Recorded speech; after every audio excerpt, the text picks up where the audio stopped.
ನಾನೀಗಲೇ ಏನು ಹೇಳ್ತೀನಿ ಅಂತ ಹೇಳಿದ್ರೆ ಈ ವರ್ಷವೂ ಕೂಡ ನಮ್ಮ ಕಣ್ಣು ಮುಂದೆ ಕಾಣಿಸ್ತಾ ಇದೆ. ಆ ಪಂಜಾಬಲ್ಲಿ ಪ್ರಳಯ ಉಂಟಾಗಿದೆ, ಪ್ರವಾಹ ಉಂಟಾಗಿದೆ, ಪಂಜಾಬಲ್ಲಿ, ದೆಹಲಿಯಲ್ಲೂ ಕೂಡ ಆ ರೀತಿ ಆಗ್ತಾ ಇದೆ. ಪಾಕಿಸ್ತಾನದಲ್ಲೂ ಕೂಡ, ಅಫ್ಘಾನಿಸ್ತಾನದಲ್ಲೂ ಕೂಡ ಈಗಾಗಲೇ ಭೂಕಂಪ ಸಂಭವಿಸಿತು, 2000 ಮಂದಿ ಸಾವನ್ನಪ್ಪಿದ್ದಾರೆ. ಈಗ ಇದ್ರ ಜೊತೆಗೆ ಈ ರಷ್ಯಾ ಉಕ್ರೇನ್ನಿಂದ ಯುದ್ಧ ಆಗ್ತಾ ಇದೆ. ಈ ರಷ್ಯಾ ಉಕ್ರೇನ್ ಯುದ್ಧದಿಂದಾಗಿ ಅಲ್ಲಿ ಸಾಕಷ್ಟು ಮಂದಿ ಸಾವನ್ನಪ್ತಾ ಇದ್ದಾರೆ.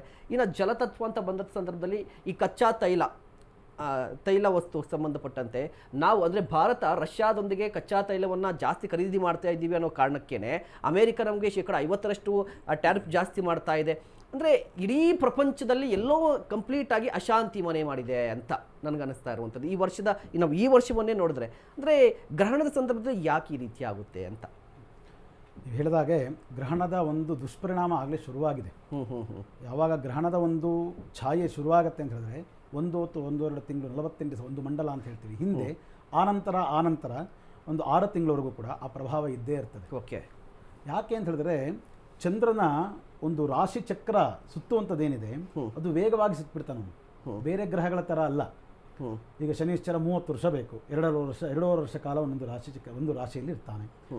ಹಾಗೆ ಚಂದ್ರ ಒಂದು ರಾಶಿ ಪ್ರವೇಶನ 27 ದಿವಸದಲ್ಲಿ ಅವನು ತನ್ನ ಕಂಪ್ಲೀಟ್ ಮಾಡಿಬಿಡ್ತಾನೆ.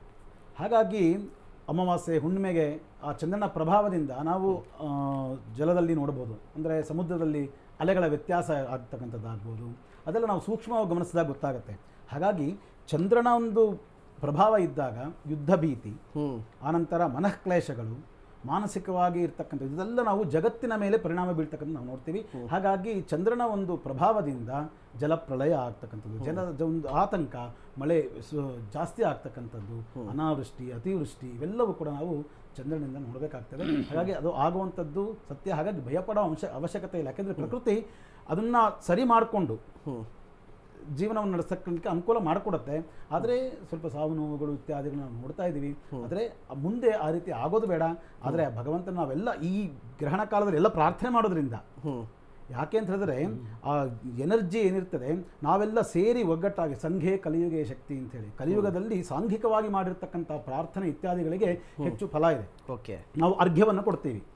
ಅರ್ಘ್ಯ ಅಂದರೆ ಬೊಗಸಲ್ಲಿ ನೀರು ಇಟ್ಕೊಂಡು ನದಿ ಇತ್ಯಾದಿ ಪುಣ್ಯಕ್ಷೇತ್ರಗಳಿಗೆ ಹೋದಾಗ ಪ್ರಕೃತಿಗೆ ಅರ್ಘ್ಯವನ್ನು ಕೊಡ್ತೀವಿ. ಅಂದರೆ ಪ್ರಕೃತಿಯಲ್ಲಿರ್ತಕ್ಕಂಥ ಆ ಚೈತನ್ಯ ಇನ್ನೂ ಅಭಿವೃದ್ಧಿ ಆಗಲಿ ಅಂತ, ನಮ್ಮಲ್ಲಿ ಆ ಚೈತನ್ಯ ನಮ್ಮಲ್ಲಿ ಹೆಚ್ಚು ಬರಲಿ ಅಂತ. ಹಾಗಾಗಿ ಈ ಒಂದು ಪ್ರಾರ್ಥನೆಯಿಂದ, ಎಲ್ಲರಿಂದ ನಾವು ಮಾಡ್ತಕ್ಕಂಥ ಪ್ರಾರ್ಥನೆಯಿಂದ, ಯಜ್ಞ ಯಾಗಾದಿಗಳಿಂದ ಮಾಡ್ತಕ್ಕಂಥ ಹವಿರ್ಭಾಗವನ್ನು ಭಗವಂತನಿಗೆ ಕೊಡೋದ್ರಿಂದ ಆ ಒಂದು ಎಲ್ಲ ದೋಷಗಳನ್ನು ಆಗ್ತಕ್ಕಂಥ ಅವಘಡಗಳನ್ನು ತಪ್ಪಿಸುವಂಥ ಒಂದು ಶಕ್ತಿ ಆ ಒಂದು ಯಜ್ಞದಲ್ಲಿದೆ, ದೇವತಾರಾಧನೆ ಇದೆ. ಹಾಗಾಗಿ ಚಂದ್ರಗ್ರಹಣದಲ್ಲಿ ಸಾಮಾನ್ಯವಾಗಿ ಅಥವಾ ಯಾವುದೇ ಗ್ರಹಣವಾದರೂ ಕೂಡ, ಸೂರ್ಯಗ್ರಹಣವಾದರೆ ಅಗ್ನಿ ಇರ್ತಕ್ಕಂಥ ಒಂದು ಸಂದರ್ಭ ಆಗ್ಬೋದು. ಚಂದ್ರಗ್ರಹಣದಲ್ಲೂ ರಾಜನಿಗೆ ಭಯ.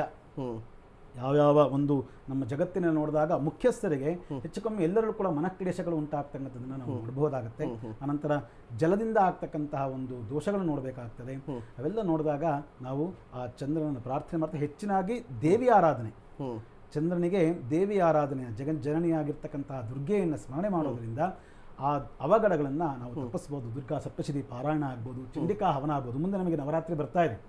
ನೀನು ಆ ಸಂದರ್ಭದಲ್ಲಿ ನವರಾತ್ರಿಯಲ್ಲಿ ಚಂಡಿಕಾ ಪಾರಾಯಣ, ಚಂಡಿಕಾ ಆರಾಧನೆ ಇವೆಲ್ಲವನ್ನು ನಾವೆಲ್ಲರೂ ಒಗ್ಗೂಟದಿಂದ ಮಾಡ್ತಾ ಹೋದಾಗ ಲೋಕ ಕಲ್ಯಾಣಾರ್ಥವಾಗಿ ಮಾಡೋದ್ರಿಂದ ಆ ತೊಂದರೆಗಳಿಂದ ನಾವು ನಿವಾರಣೆ ಆಗ್ಬೋದು ಅಂತ.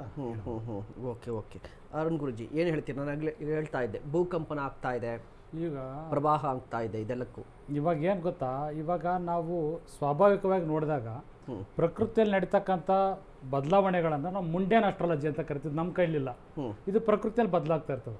ಸೊ ಏನೇನು ವ್ಯತ್ಯಾಸ ಮಾಡ್ಬೋದು ಈ ಸಂದರ್ಭದಲ್ಲಿ ಹೇಳೋದಾದ್ರೆ, ಈ ಗ್ರಹಣದಿಂದನೂ ಏನು ಗ್ರಹಣಕ್ಕೆ ಸಂಬಂಧಪಟ್ಟ ಚಂದ್ರಗ್ರಹಣಕ್ಕೆ ಸಂಬಂಧಪಟ್ಟಂಗೆ ಚಂದ್ರ ನೋಡ್ತೀವಿ.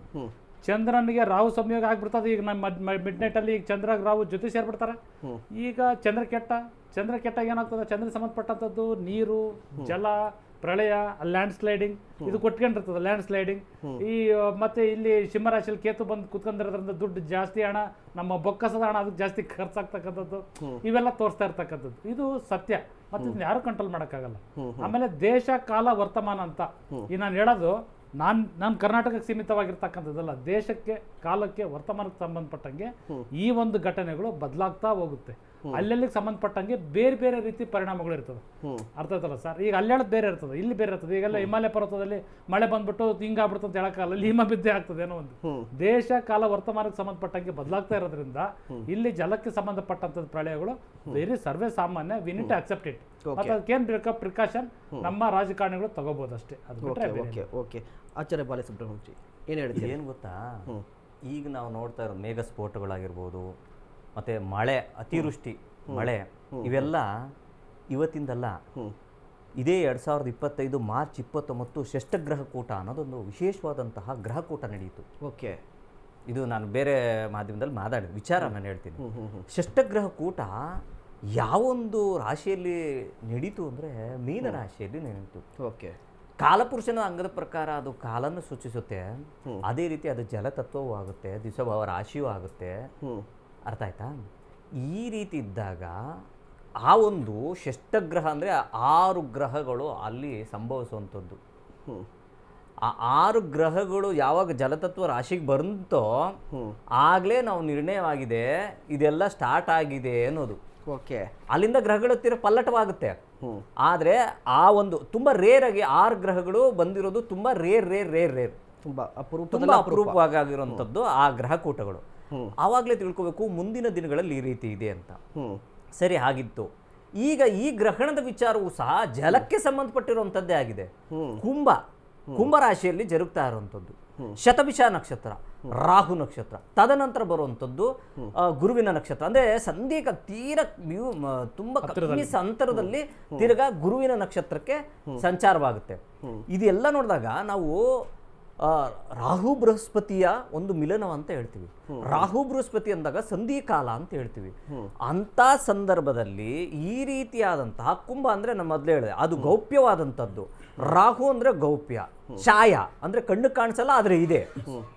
ಈ ರೀತಿ ಇದ್ದಾಗ ಖಂಡಿತವಾಗಲೂ ಜಲಕ್ಕೆ ಸಂಬಂಧಪಟ್ಟಿರುವಂತಹ ವ್ಯತ್ಯಾಸಗಳು ಕಾಣ್ತೀವಿ. ಅದು ಇದೇ ರೀತಿ ಅದೇ ರೀತಿ ಆ ರೀತಿ ಈ ರೀತಿ ಅನ್ನೋದು ಇವರು ಹೇಳಿದ್ರೆ ಕಾಲ ದೇಶ ವರ್ತಮಾನಗಳಿಗೂ ಸಹ ಇದನ್ನ ಅಪ್ಲೈ ಆಗುತ್ತೆ. ಆ ಕಾರಣದಿಂದ ಪ್ರಪಂಚಾದ್ಯಂತ ಒಂದೇ ಒಂದು ಆಪ್ಷನ್ ಇರೋದು ನಮ್ಮ ಭಾರತೀಯರಿಗೆ ದೈವಸ್ಮರಣೆ ಮಾಡುವಂಥದ್ದು, ಬೇರೆ ಯಾರಿಗೂ ಇಲ್ಲ. ಬಟ್ ಇದನ್ನ ನೋಡ್ಕೊಂಡೋಗಿ ಒಂದು ಸಾಮುದ್ರಿಕ ಶಾಸ್ತ್ರದ ಪ್ರಕಾರ ಏನು ಹೇಳ್ತದೆ ಗೊತ್ತಾ, ಇಲ್ಲಿಗೆ ಒಬ್ಬ ವ್ಯಕ್ತಿ ಬಂದು ಸಾಮುದ್ರಿಕ ಶಾಸ್ತ್ರವನ್ನು ಕಳೆದುಕೊಂಡು ಬೇರೆ ದೇಶದಲ್ಲಿ ಹೋಗಿ ಅವನು ಪುಸ್ತಕವನ್ನು ಬರೆದಾಗ ಆ ಶಾಸ್ತ್ರದ ಚೀರೋ ಅನ್ನೋದು ಒಬ್ಬ ವ್ಯಕ್ತಿ ಇಲ್ಲಿಗೆ ಬಂದು ಆ ಪುಸ್ತಕ ಬಂದಾಗ ಇವರೇ ಇದನ್ನ ಆವಿರ್ಭಾವ ಮಾಡಿದವರು, ಇವರೇ ಇದನ್ನು ಉದ್ಭವ ಮಾಡಿದವರು ಅಂತ ಹೇಳ್ಬೋದು. ಆದರೆ ಸಾಮುದ್ರಿಕ ಶಾಸ್ತ್ರ ಅನ್ನುವಂಥದ್ದು ಸಮುದ್ರೇಣ ಋಷಿ ಅಂದರೆ ಆ ಋಷಿ ಕಾಲದಲ್ಲಿ ಆಗಿರುವಂಥದ್ದು, ಸಮುದ್ರ ಮಂಥನ ಕಾಲದಲ್ಲೇ ಅದೆಲ್ಲ ಇತ್ತು ಅನ್ನೋದು ಸಾಕ್ಷಿ ಸಹ ನಮ್ಮಲ್ಲಿದೆ. ಆದರೆ ಅವರು ಬಂದು ಇಲ್ಲಿ ಕಲ್ತ್ಕೊಂಡೋಗಿ ಇಲ್ಲಿ ಹುಟ್ಟಿರುವಂಥ ಒಂದು ಹೂನ ಅಲ್ಲಿಗೆ ಟ್ರಾನ್ಸ್ಫರ್ ಮಾಡಿ ಅಲ್ಲಿಂದ ತಿರುಗಿ ಇಲ್ಲಿಗೆ ಬಂದು ಇಲ್ಲಿಗೆ ಅದಕ್ಕೆ 150 ರೂಪಾಯಿ ರೇಟ್ ಫಿಕ್ಸ್ ಮಾಡುವಂಥ ಕಾಲ ನಮ್ದು ಆಗೋಗ್ಬಿಟ್ಟಿದೆ. ಸೊ ಇಲ್ಲಿರೋರು ದಯವಿಟ್ಟು ಹೇಳ್ತೀನಿ, ದೈವಸ್ಮರಣೆ ಏನಾಗುತ್ತೋ ಅದು ದೈವಸ್ಮರಣೆ, ಸಣ್ಣ ದೈವಸ್ಮರಣೆಗಳು ಮಾಡ್ಕೊಂಡೋಗಿ ಖಂಡಿತ ಆ ಒಂದು ಸುನಾಮಿಗಳಾಗಿರ್ಬೋದು, ನೀವು ಹೇಳ್ದಂಗೆ ಜಲಪ್ರಳಯಗಳಾಗಿರ್ಬೋದು, ಇವೆಲ್ಲ ಕಮ್ಮಿ ಮಾಡ್ಬೋದು.